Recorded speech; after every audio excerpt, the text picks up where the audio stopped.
Okay, our next session is addressed by Professor Vijay Raghavan. He's online, if you can show him. He's able to listen to us, I assume. Yeah, I can listen to you. Hello, Joey. Yeah. Hi, how are you? Professor Vijay Raghavan is a distinguished biologist and former principal scientific advisor to the Government of India, also the chairman of the Prime Minister's Council for Science, Technology and Innovation.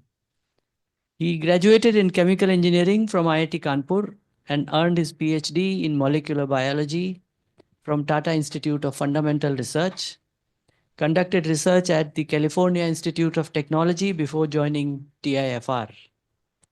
Professor Vijay Raghavan played a key role in establishing the National Center for Biological Sciences at Bengaluru, where he served as director and is now Professor Emeritus. His research focuses on the development of the nervous system and muscles and their role in locomotion. He also served as secretary of the Department of Biotechnology, Government of India, where he played a leadership role in shaping the policy and implementation of the and implementation of the policy in the country. His leadership has greatly advanced biological research and policy in India. Should also mention that we studied together in IIT Kanpur. So he's an engineer who became a biologist. And as his BTech project in chemical engineering, he built a heart-lung machine. Can you believe this? This is in 1975, 74, 75. So it's great to have you, Vijay. Thank And you. we have requested him to talk about the Bhashini, the initiation of Bhashini, what were the thought processes, and where does he think we stand today, and any words of advice.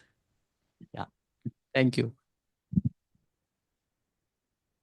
Thank you very much, Rajiv. It's a great honor to be here.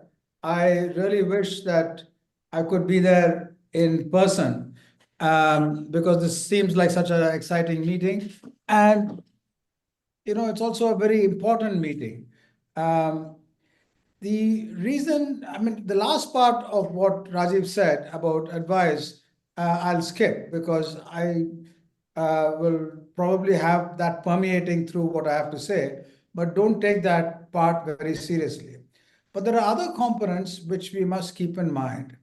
And we must keep that in mind in a situation where there are, literally exponential changes in technologies to understand, translate, and use languages in a variety of contexts. And this is just going to explode even more. There's no doubt about that. But that said, there are some fundamentals which remain and which need to be addressed constantly. What are those fundamentals? And what are those fundamentals for a country of the size of India? Those are the issues which we need to do. Now, let me step back a little bit to the time when, um, there's been a discussion about English being critically important for India to find a legitimate place at the time of globalization. Now, there are two arguments about English in India. One, that it is needed, it's a global language and it is needed.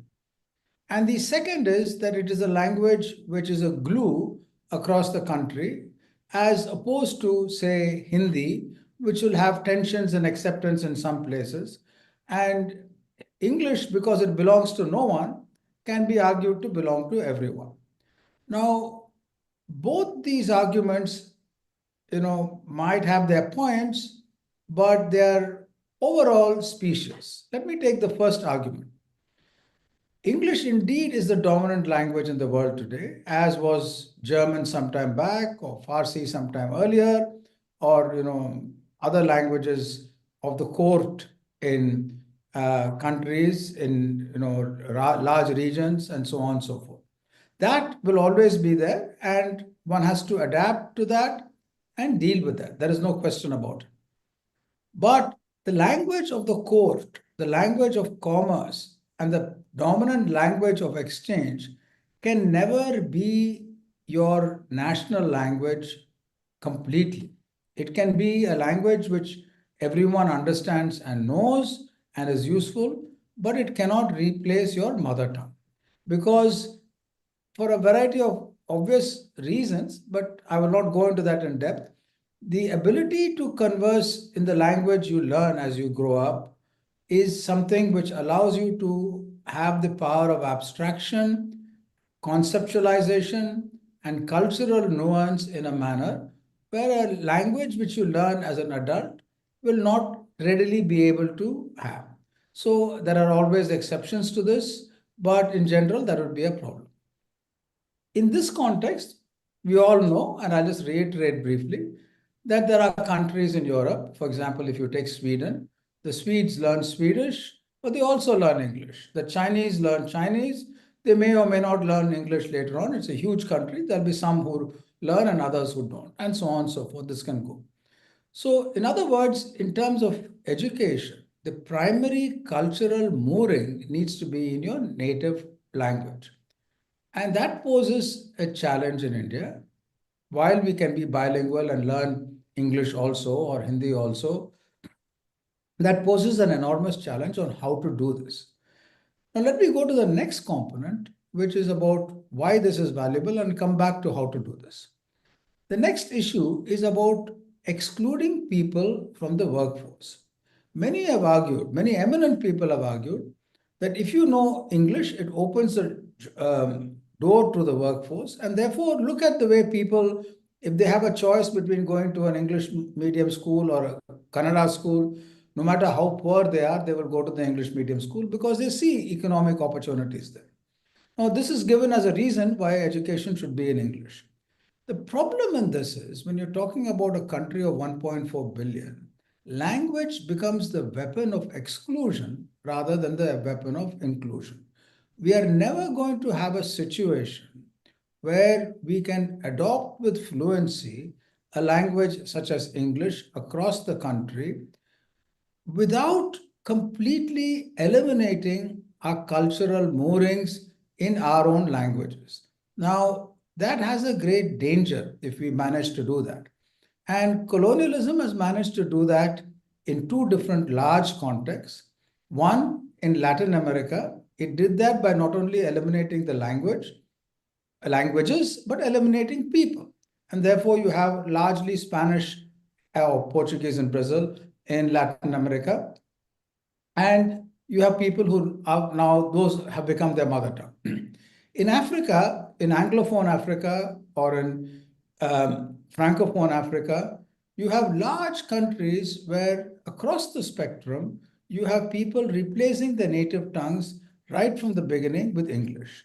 Now that has resulted in, certainly a few extraordinary African writers in English, but as a population, the ownership of the language has not yet seeped in, and that poses an enormous challenge. So in Latin America, you do have, people who have written exquisitely in Spanish, are deeply imbibed in Spanish, but that has come by eliminating the people, by eliminating indigenous people effectively. But in Africa, the adoption of English or French has not resulted in the presence of large communities in the global place or in the national level in terms of self-confidence and assertion. So it will not work out in India either to have that replaced, and that should not be a goal which we set ourselves. Our goal should therefore be that opportunities are available for everyone to be bi or trilingual, and that is not such a big problem to solve, and it has been solved in many countries, many European countries. The Dutch, for example, speak at least 2 or 3 languages, including English. So do the Swiss, and they do it fluently, and they can manage. So that's what we need to do. But let me go on to the next point, which pointing to a particular kind of, I should say, hurdle, which I see in our conceptualization when we want to do this. This ability to use one's own language as well as English seamlessly, if that is there, it requires the availability of translations in both directions or in multiple directions into all these languages. The problem today is that the availability of technology allows this to happen with speed in broadly still, and this will change dramatically, what I would call transliteration. And it can be done even more effectively in technical areas, but in cultural areas, this still poses a challenge. And even in science, it poses a challenge. So when Charles Darwin writes The Origin of Species, and that, by the way, is an example of a deep revolutionary scientific discovery which is communicated to lay people as well as scientific expertise in the same text. That kind of a nuance in communication and an ability to put several hundred pages of work into this in a readable manner, if you want to appreciate every aspect of it, that requires sophisticated translation, which has been done in many languages. Similarly, if you want to translate Kalidasa, or you want to translate the Ramayana or the Mahabharata, or any ancient Indian text, or Shakespeare for that matter, into Indian languages, it requires scholarship. The problem is that still now models of computational approach to these problems do not yet have scholarship. Will they have scholarship is therefore the final question which we need to answer. Will they ever have scholarship? Now that's a debate, and you can argue that if you have artificial general intelligence, you will also have scholarship, creativity, abstraction capacity, and so on and so forth. And that may or may not happen, and that debate is a separate matter. But the fact is that we don't have scholarship now. And given the diversity of Indian languages, we need scholarship in a bi-trilingual manner in this situation. Hello? Yeah, can you hear me now? Yeah, we can hear you loud and sorry. Yeah, it was just hung for a second. So therefore, the simple matter is, going forward, how do we have a situation where we can amplify this scholarship? This is the biggest danger we have, in a manner similar to the disappearance of indigenous people in South America, in a manner similar to the disappearance of indigenous languages in Africa. Indigenous languages are disappearing in India in a substantial manner. Both the major languages as well as the smaller ones are in great threat for a variety of reasons. Again, we can discuss that separately, but I don't have time to go into that now. So what we need is a spurring of translation. Now, translation, unfortunately, has meant, in a positive way, it has meant only the limitation of literature. And that's very important. We must keep in mind that literature is the crucible of creativity, of thought, of knowledge, and the use of language in this context is what makes us human and distinct from other animals which have substantial communication, but they don't have language of the kind which we have. So if you want to distinguish between communication and language, then this pool of translation and scholarship needs to grow substantially. And it has to grow beyond literature alone. It has to go into architecture, science, communication, technology, in a manner where it makes sense to the reader without getting technical or in a manner which doesn't appeal. This is very limited in India today. In principle, every single institution in the country, whether it is a university or research institution or a college, should have scholarship in these kinds of areas. The fact of the matter is that whatever scholarship there was in our university system some time back, in both languages as well as in translation and linguistics, that is gravely diminished, and this is a serious problem. The kind of investment which is needed to push this is modest, but given the range of challenges and problems the governments of the day have, this is not going to become a top priority, because this is a priority for the country going forward in a 10, 20, 50, 100-year period. Governments are more concerned with immediate problems of flood, health, infrastructure, and so on and so forth. So a long-term mechanism of investment is not likely to come top-down alone. Top-down is needed. It will also need to happen bottom-up. That bottom-up requires both talent, commitment, as well as support.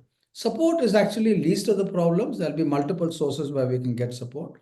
But it's important that in a manner similar to what people such as Rajiv Sangal started first at IIT Kanpur, then at IIIT, and all of you have taken the lead on that. We need a next generation driving scholarship in addition to the technology component. That means we need resources for having both part-time and full-time quality people who know their languages and who can translate really well. And that is something which is absolutely critical for us to do if we are to imbibe the culture of our heritage and of global heritage and have that available to everyone so that each part of our country, its culture and its nuances can go not only for the development of its people, but also be available to the rest of the world. Thank you.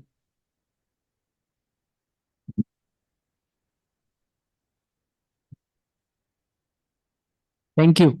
Can we take a couple of questions? Certainly. Yeah.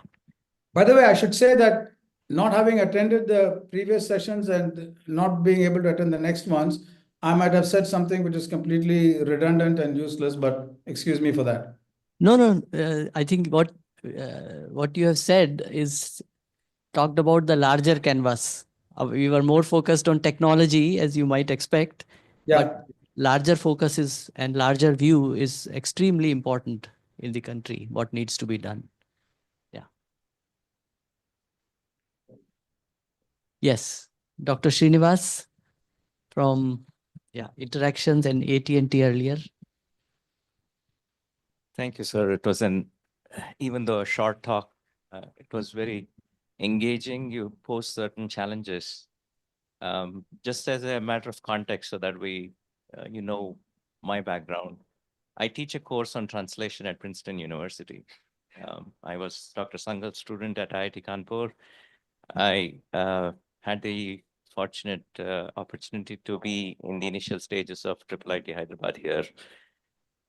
What engaged me in your short speech was that the challenge that you said about preserving culture through translation and having the ability to reach out to the masses, so to speak.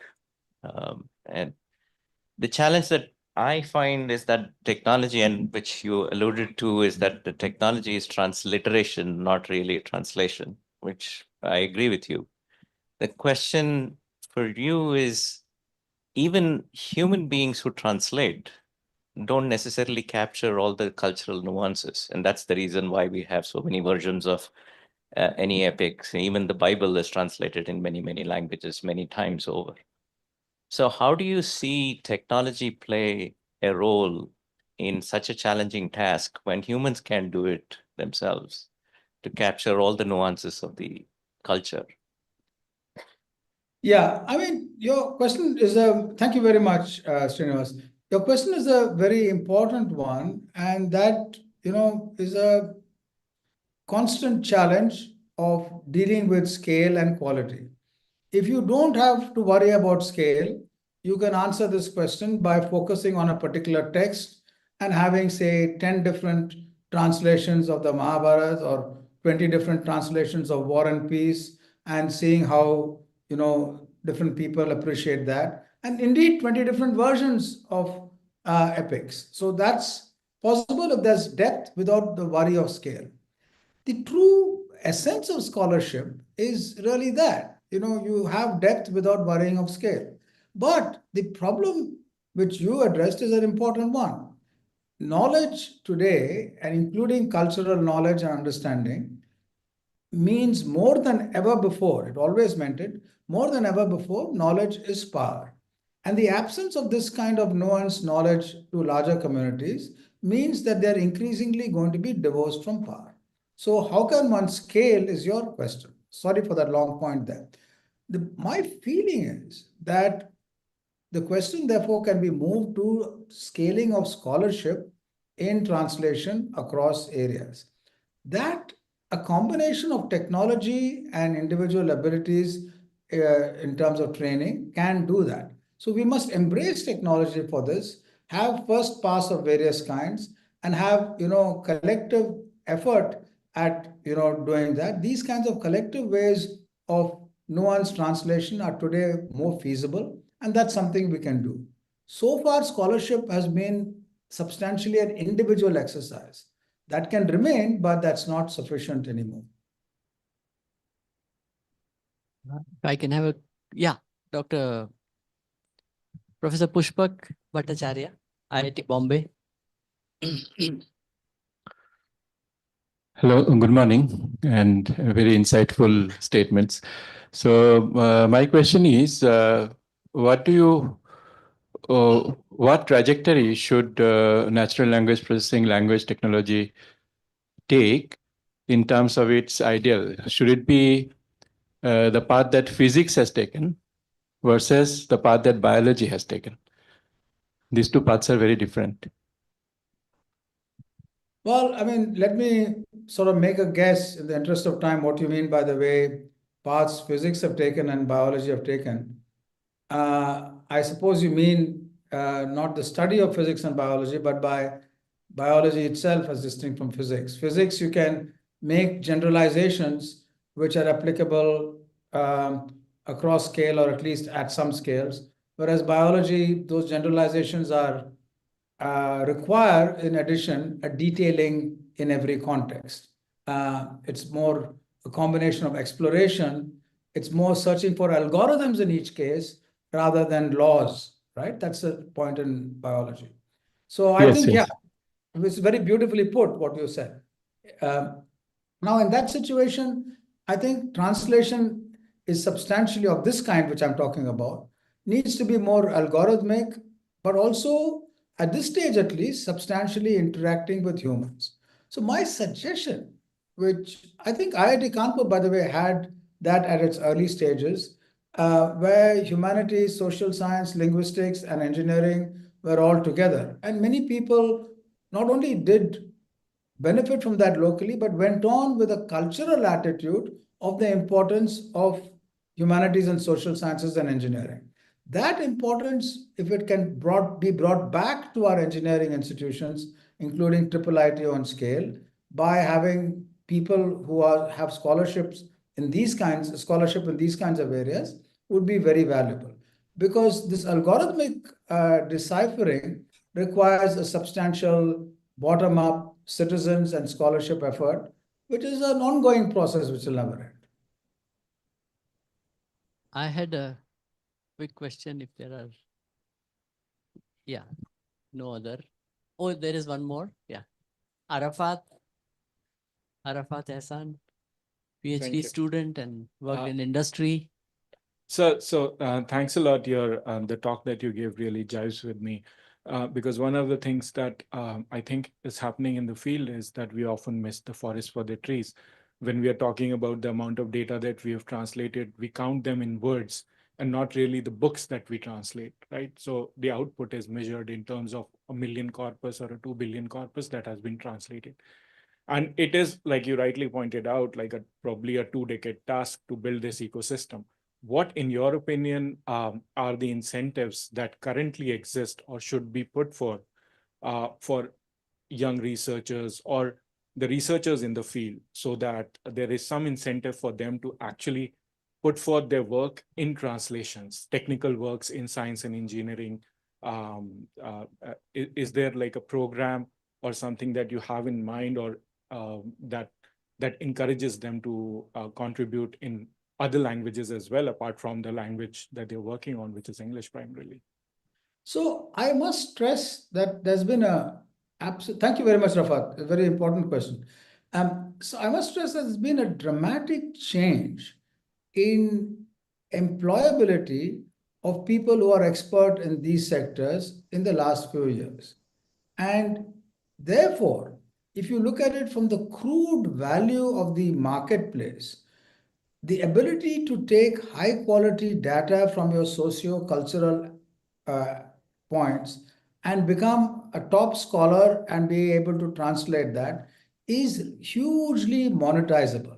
In other words, in a class of, let's say, 30 people who do these kinds of things every year, who are trained rigorously in some region, in some language, and being able to look at multiple aspects of it, I would bet that 25 would go on to become, extremely well-to-do people in the finance sector and markets and tech companies and so on, who will value this. And the other 5 will be scholars who, generate more scholars.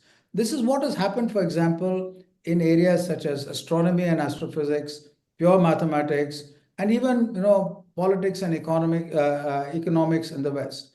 So today's world requires, whether you're a hedge fund operator or a big tech company, these kinds of people in large numbers at the back end and even at the front end. So I see enormous opportunity, and I see enormous inability of our being able to convey this.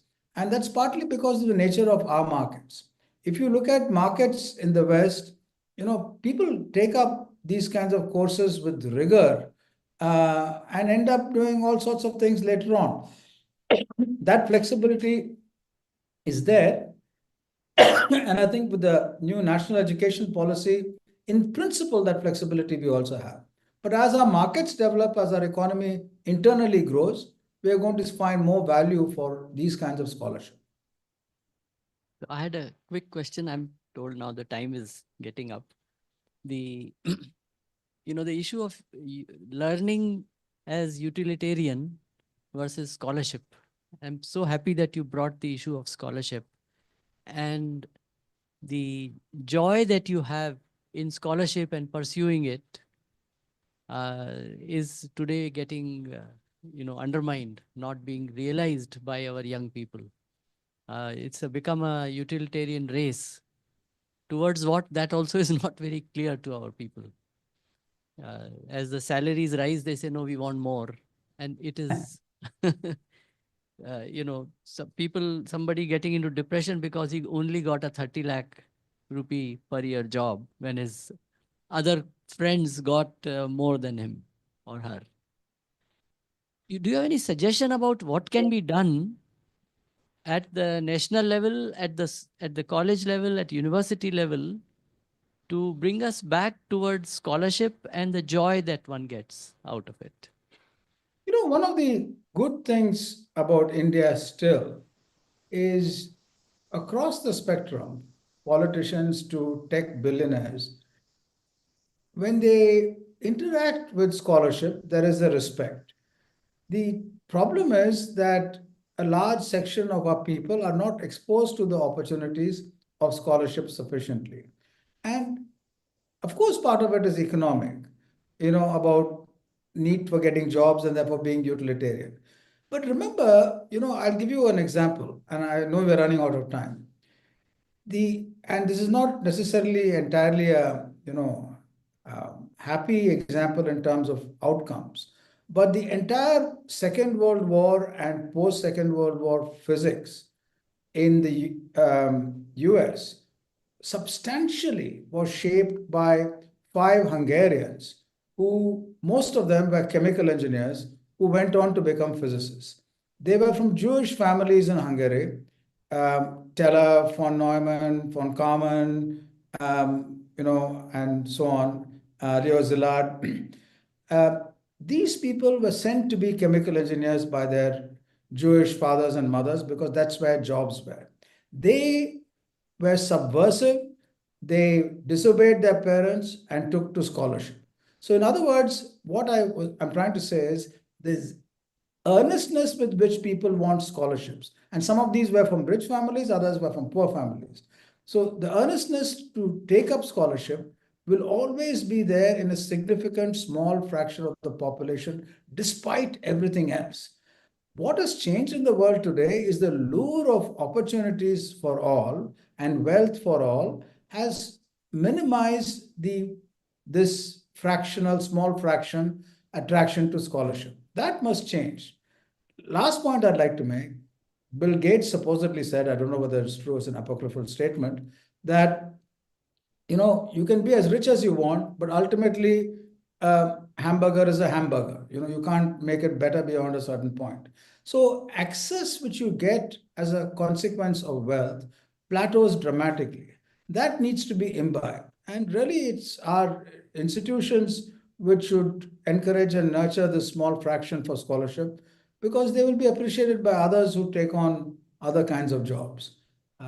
Most people will not go into scholarship, but cultural appreciation of scholarship needs to come back. There is a disdain for that globally now, as if what point is there in studying history or languages or music, or how the tabla works and the different kinds of tabla. These are critically important for our meaning in our societies. Thank you. Thank you. Thank you very much. Really Thank you very appreciate much. Yeah, Yeah. pleasure and all the best. And I wish I was there. Okay.